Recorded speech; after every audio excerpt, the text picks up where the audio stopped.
Hey, how's it going, folks? Good evening and welcome to another edition of the Coach's Corner, live here at Benchwarmers Restaurant and Delivery.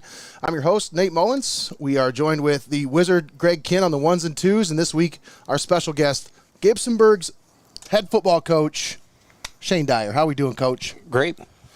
Let's talk a little football. First, folks, let me remind you, if you're watching the video, please help us out. Share the video. It helps us so much. Like, follow, subscribe, all that helps. But please share the video on any of your social media platforms with your friends. It helps us reach new audiences. We want to remind you, our show is brought to you by Xcaret Mexican Restaurant, Your Legacy Federal Credit Union, Drawn to the Surface Tattoo and Piercing Studio, as well as Benchwarmers Restaurant and Delivery. All right, Coach, let's talk a little football. All right. So you guys sitting out at 3-2. At the midway point of the season. You stepped into a head coaching role for the first time at Gibsonburg. Joe Wyant's been there for a while. I sat here on this porch with him a couple different times. Talk about taking over for a coach that's got that much tenure, obviously, not all at Gibsonburg, but 41 years of coaching experience. Talk about what kind of a role that is, taking over for a coach like that. It's difficult. Yeah. Because Joe's a great coach. He's a Hall of Fame coach. He's a softball coach. He's a Hall of Fame wrestling coach. And wouldn't be surprised if he gets into Hall of Fame football, too. For sure. He's a great coach along all different sports.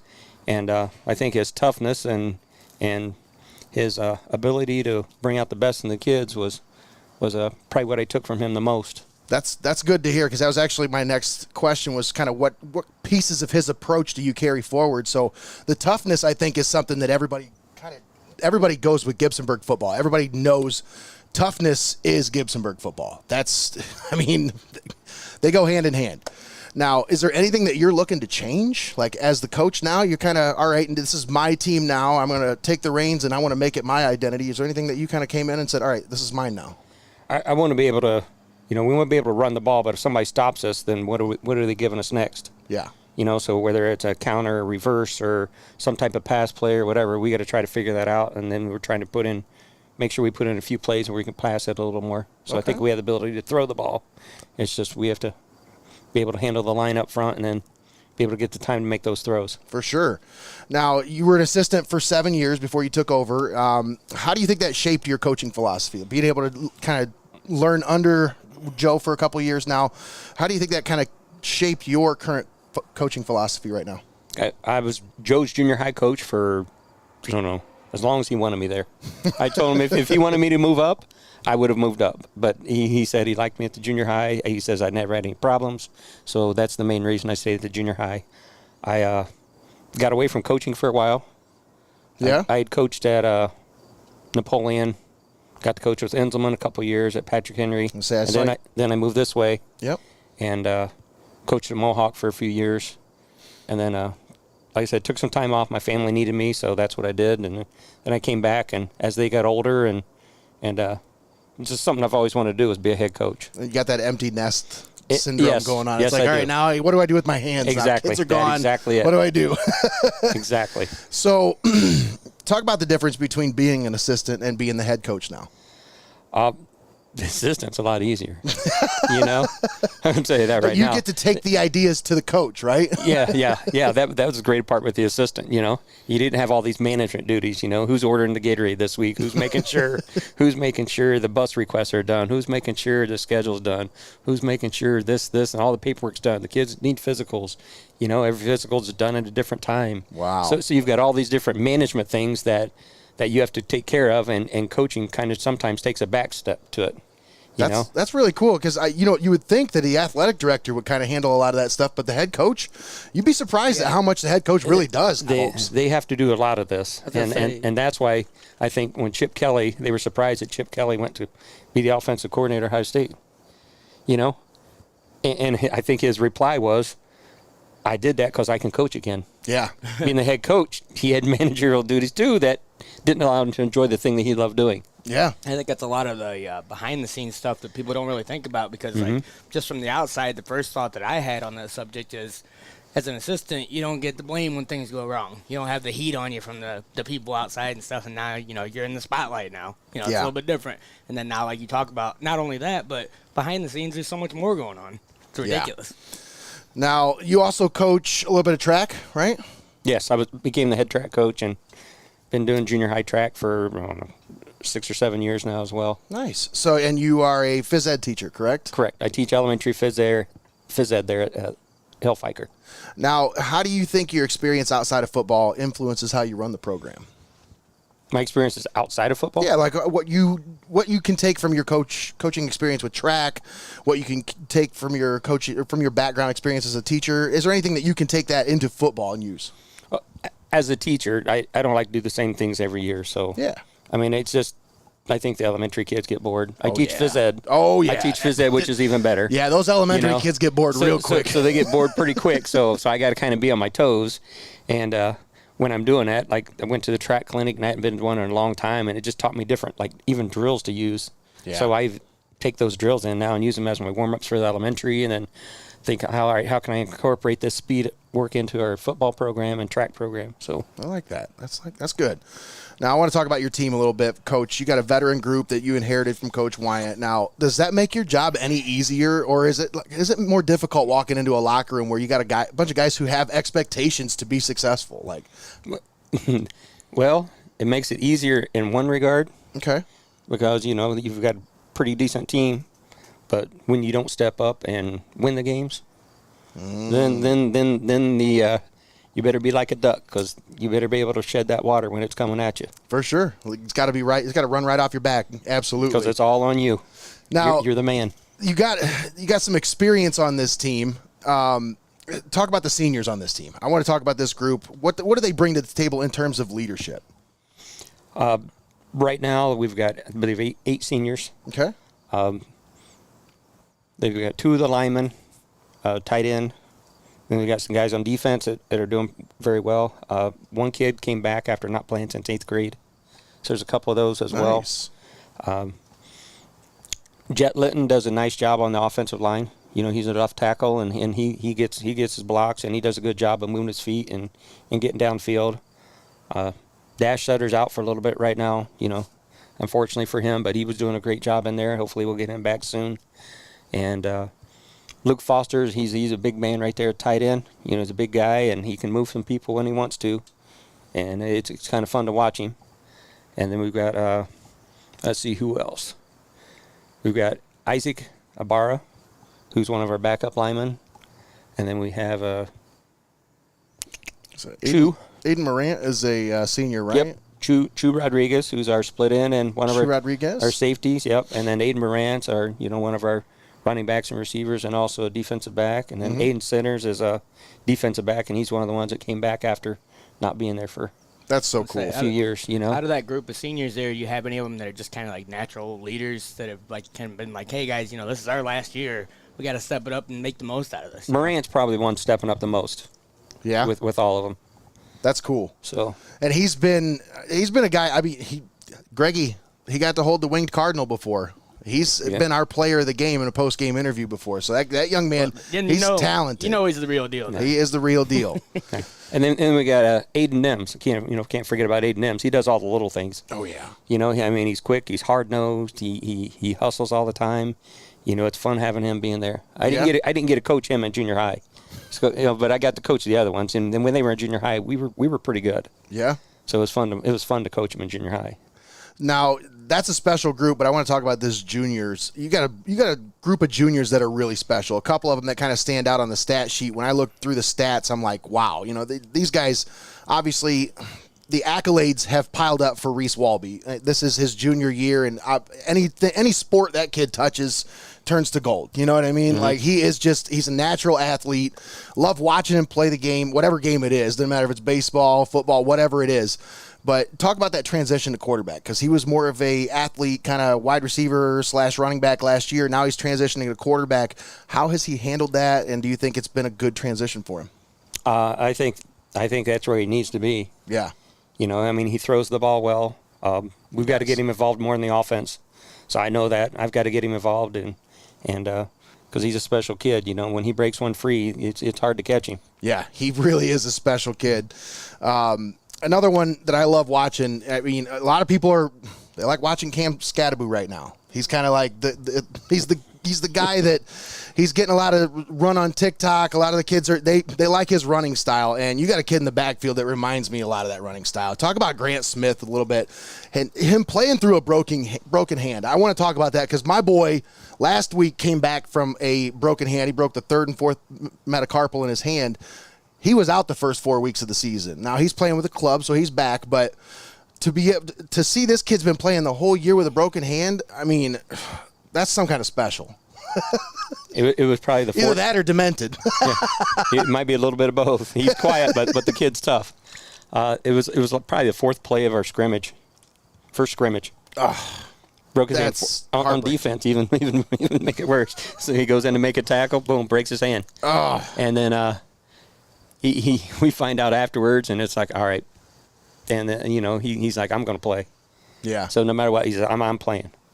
And couldn't tell him otherwise. No. They figured out how to get it casted. What was the best way we could do this, and seeing the right ortho, and he's been, he's been catching passes, and it's crazy. It's crazy to think that he's got even a couple passes he's caught with one hand. So. And he's playing both ways. Yeah. Absolutely. Well, I mean, he's a Smith. Of course he is.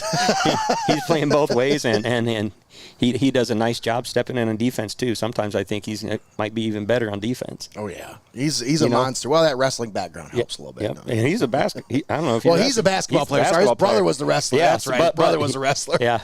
But no, I would talk about just a brief. You guys gave Hopewell a pretty good first half. It got away from you in the second half, but they're so tough physically. That's such a tough team.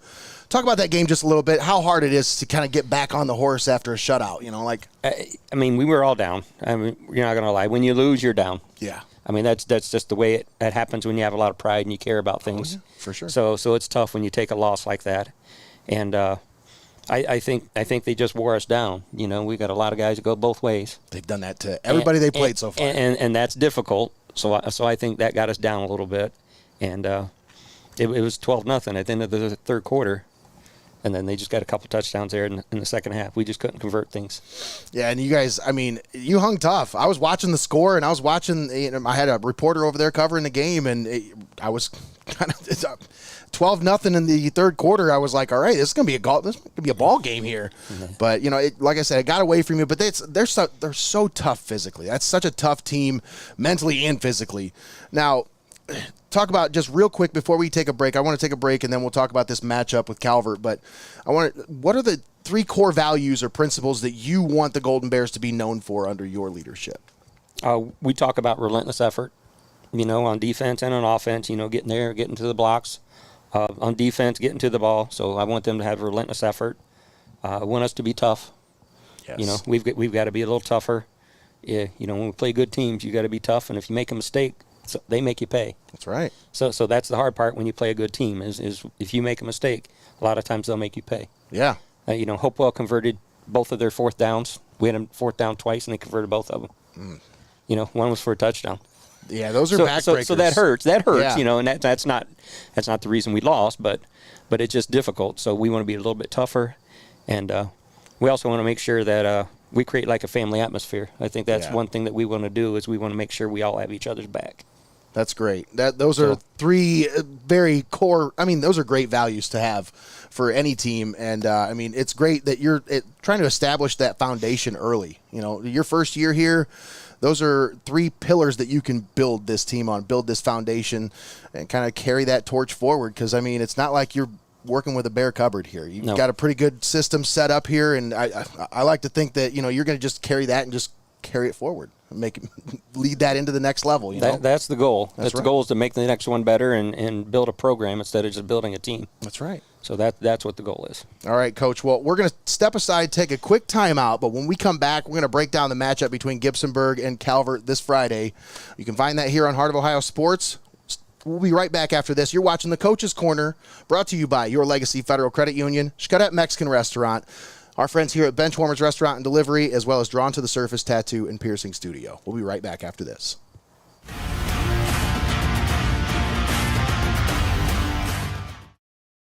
Don't go anywhere. You're watching Heart of Ohio Sports.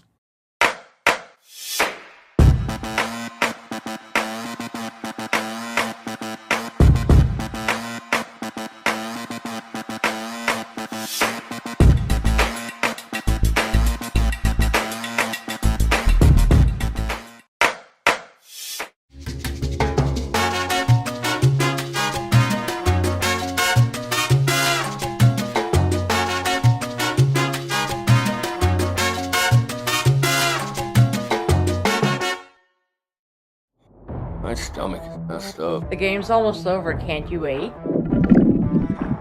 No, I gotta go right now. Wow, really? Swung on, hit to center, well hit. Back, and this one's gone.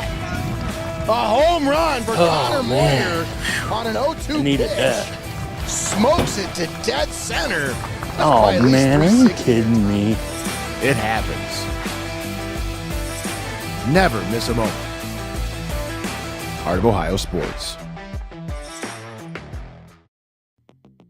Stop down to Benchwarmers in Tiffin or call it in for delivery. Fresh cut fries, locally sourced ingredients, and phenomenal service. Give the Tiffin store a call at 567-268-9268 and place your delivery order now. Benchwarmers Restaurant and Delivery. Welcome to your Legacy Federal Credit Union, your trusted community credit union for over 70 years. We're not just a credit union, we're your personal financial counselor. Your Legacy Federal Credit Union is a full-service financial institution tailoring solutions to your needs. Whether it's your first home or planning for the future, we're here to help you find success. Your Legacy Federal Credit Union, a legacy built on trust, commitment, and community. Your legacy. You're locked into the best there is, the best there was, and the best there ever will be. Heart of Ohio Sports. All right, and we're back here with the Coach's Corner, live at Benchwarmers Restaurant and Delivery. Nate Mullins sitting here with Coach Shane Dyer, the Gibsonburg Golden Bears. Coach, let's talk about this matchup.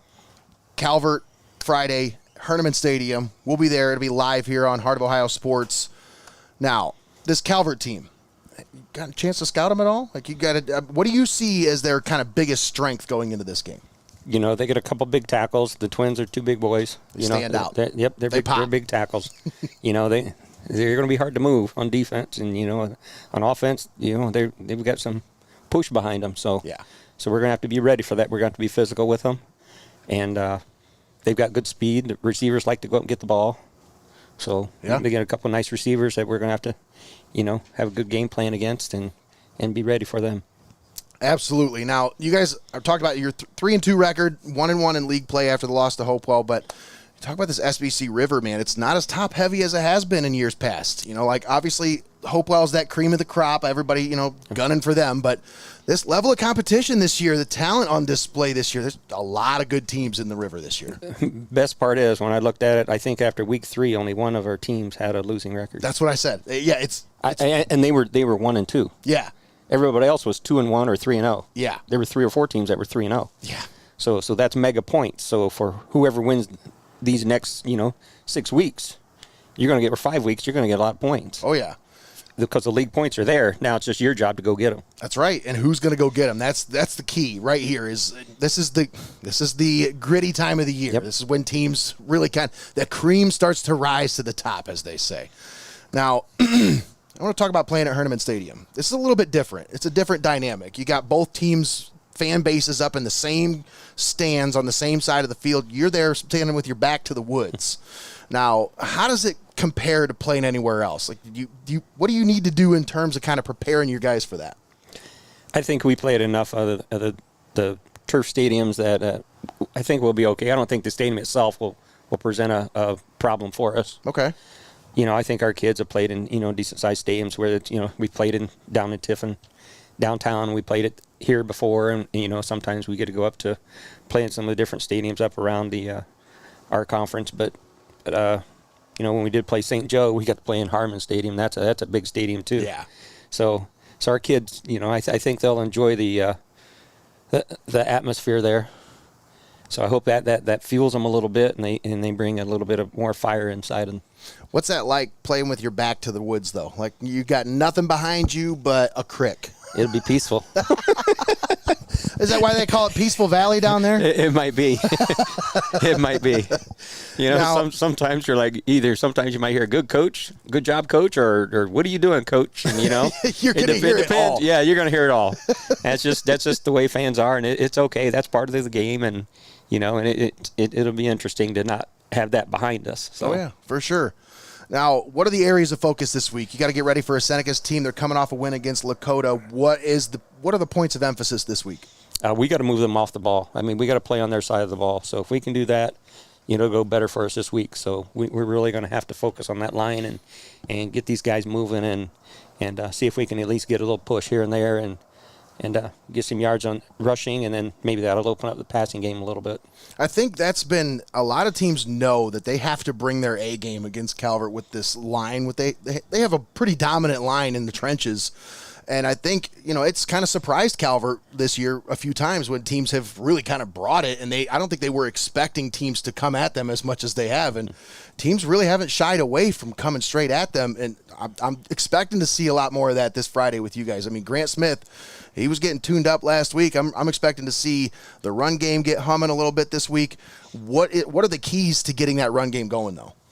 We're gonna have to. If they're focusing so much on Grant, we're gonna have to make sure that Nems and Morant and Tristan Paycack and Reese and some of those other guys that we have get out there and we can run our counters and our bucks and our sweeps and other things outside and inside where we can hopefully get an advantage on them when they over pursue. Yeah. Now, are there any particular matchups you think you're going to be key to winning this one, like as far as positional? I think it's the line. You think it's the line? It's got to be. I think it's the offensive and defensive line.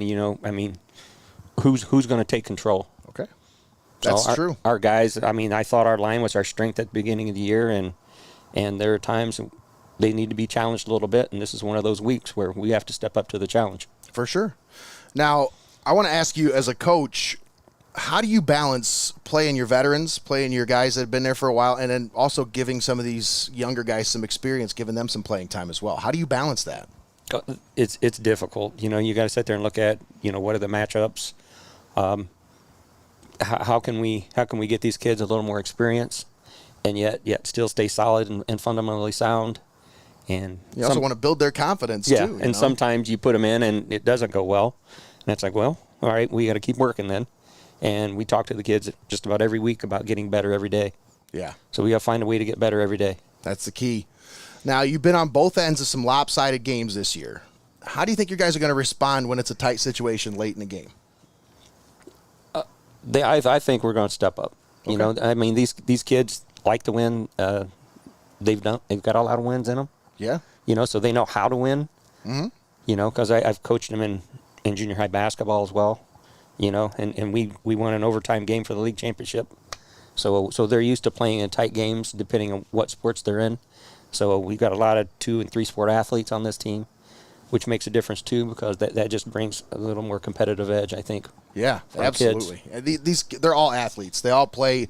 Most of these kids at Gibsonburg are playing 3 sports. Yeah. Whether it's basketball, wrestling, whatever it is, these kids are out there, and you got a lot of athletes out there. Now, what do you guys got to do to come away with the win? What's the biggest key for you guys? You said the line, but as far as mentally, when you go into this game, what do you think you need to be mentally prepared for on Friday to come away with the win? We've got to be able to take that ball and be able to run it down their throat. We've got to be able to move the line of scrimmage and run the ball. You think getting out to an early start's key? That'll help. That'll help. Move the ball right down the field, and if we can score, that'd be great, and give us a lot of confidence. And then I think that will move on. And if we don't score, they've got to keep their heads up, and we got to keep fighting and fighting and fighting. Yeah, for sure. That's what it is. Fight. You talk about toughness. If you want to be tough, you got to keep fighting. Absolutely. Now, what's your message to Golden Bear Nation for this Friday? Golden Bear Nation, say expect a different team this week. That's all I can say. They're working hard. We're focused on a few things that we didn't have a little weakness on. So we've been focusing on it a little bit this week and trying to figure out ways to do things a little bit better. That way we can get out there and hopefully get that win on Friday night. Yeah, because at this point in the season, you're not changing anything. You just got to get better at the little things. That's all you can do. So it's like polishing that diamond up. So that's right. Hopefully we can get that diamond shining bright Friday night. All right, Coach. Well, I appreciate your time tonight. Appreciate you spending some time with us. Once again, our special guest this week, Gibsonburg head coach Shane Dyer joining us. Any shout-outs, Coach? Oh, go Bears. There you go. All right, Coach. Folks, we want to thank you for tuning in here on the Coach's Corner live at Benchwarmers Restaurant and Delivery. Once again, please help us out. Share the video. Like, follow, subscribe on all of our platforms. That helps us tremendously, but please share the video. Help us reach new audiences. Once again, tune in this Friday as we'll be live with Gibsonburg versus Calvert, live from Hoernemann Stadium right here on Heart of Ohio Sports. This has been the Coach's Corner, brought to you by Your Legacy Federal Credit Union, Xcaret Mexican Restaurant, Drawn to the Surface Tattoo and Piercing Studio, as well as our friends here at Benchwarmers Restaurant and Delivery. Have a great night, everybody. You've been watching Heart of Ohio Sports.